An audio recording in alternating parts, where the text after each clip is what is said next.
দেন আমি প্রত্যেক এলাকায় খেলাফতের অধীনে যত এলাকা আছে সব এলাকায় ছড়িয়ে দিব এবং প্রত্যেক এলাকার গভর্নরকে বাধ্যতামূলক আদেশ দিব তার এলাকায় যেন এই মাসালাই বাস্তবায়ন করে, এই ফিখের চর্চা করে, আর এর খেলাফ যাদের আমল দেখবে ওদেরকে যেন আইনের আওতায় নিয়ে আসে। ইমাম মালিক রহমতুল্লাহ আলাইহি নিষেধ করলেন, খলিফা আপনি একটা প্রশস্ত বিষয়কে সংকীর্ণ করে ফেলবেন না। আরে প্রত্যেক এলাকায় ইসলাম পৌঁছেছে, নবীর সাহাবীদের দ্বারাই পৌঁছেছে। কুফায় ইসলাম গিয়েছে, আব্দুল্লাহ বিন মাসউদের হাত ধরে গিয়েছে। মদিনায় ইসলামের চর্চা হয়েছে, আবু হুরায়রার হাত ধরে চর্চা হয়েছে। এক এক এলাকায় ইসলাম গিয়েছে, নবীর সাহাবীদের দ্বারাই তো গিয়েছে। তো আল্লাহর নবী যদি বিষয়টাকে ব্যাপক রাখেন, আল্লাহর ওয়াস্তে আপনি ব্যাপক বিষয়কে সংকুচিত, সীমাবদ্ধ, সংকীর্ণ করে ফেলবেন। তো এখন আপনি গণতান্ত্রিক ধারায় মেহনত করছেন, করেন না, কিন্তু তাই বলে আপনার নজরও সর্বোচ্চ এটা বৈধ, এর চাইতে বেশি কিছু না। বৈধর বড় কোনো শব্দ কেউ বলতে পারবে না, যদি বলে এটা কোরআন হাদিসের অপব্যাখ্যা ছাড়া কিচ্ছু হবে না, সর্বোচ্চ বলবে বৈধ। তো ঠিক আছে, বৈধটা করেন। আপনার এটা আসলেই বৈধ না অবৈধ, চূড়ান্ত ফয়সালা আল্লাহর দরবারেই হবে।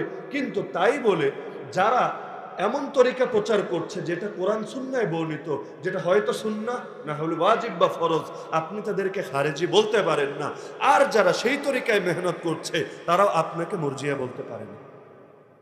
বিষয়টা সহজ ছিল না, কিন্তু আমরা রেখেছি সহজ। বলেন না সহজ রেখেছি?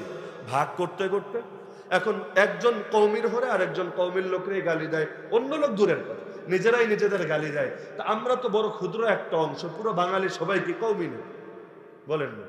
সব মিলায় ধরেন 1 কোটি, 1 কোটির মধ্যে এখানে এসে যদি 50 লাখ 2 ভাগ হয়ে যায়, তাহলে আমরা নিজেরাই তো ঠিক হতে পারলাম না, অন্যদেরকে ঠিক করব কিভাবে?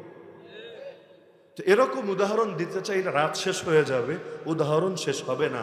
আপনি দেখেন, আপনি তাবলীগ করেন, ভালো কথা। আপনার নজরে তাবলীগ করাটাই এই জামানায় হক প্রচারের জন্য সবচাইতে গুরুত্বপূর্ণ মাধ্যম। আর এক আল্লাহর বান্দা, তিনি তাজকিয়ার মেহনত করেন, ইসলাহের মেহনত করেন। তিনি মনে করেন যে এই তরিকায় মেহনত করলেই মানুষের আত্মশুদ্ধি বেশি হয়। তিনি এটাই এত বেশি ব্যস্ত থাকেন যে আপনার তাবলীগে সময় দিতে পারেন না। আর আপনি তাবলীগে এত বেশি ব্যস্ত থাকেন, তার মেহনতে, তার ফিল্ডে গিয়ে সময় দিতে পারেন না। আপনার দৃষ্টিতে এটা বেশি গুরুত্বপূর্ণ, তার দৃষ্টিতে সেটা বেশি গুরুত্বপূর্ণ। দিন শেষে আপনিও কওমি, সেও কওমি, কিন্তু সে বলছে দেখেছো ওর আত্মশুদ্ধির মেহনত করে নাই। আপনি বলছেন দেখেছো নবীরা ছিলেন মেঘের মতো, মানুষের দুয়ারে পৌঁছে গিয়ে দাওয়াত দিতেন, আর এরা বসে বসে মানুষকে বলে আসো আমার কাছে আসো। আসলে এরা ধর্ম ব্যবসায়ী, নাউযুবিল্লাহ মিন যালিক।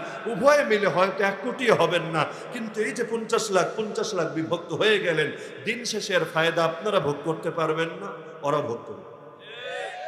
যদি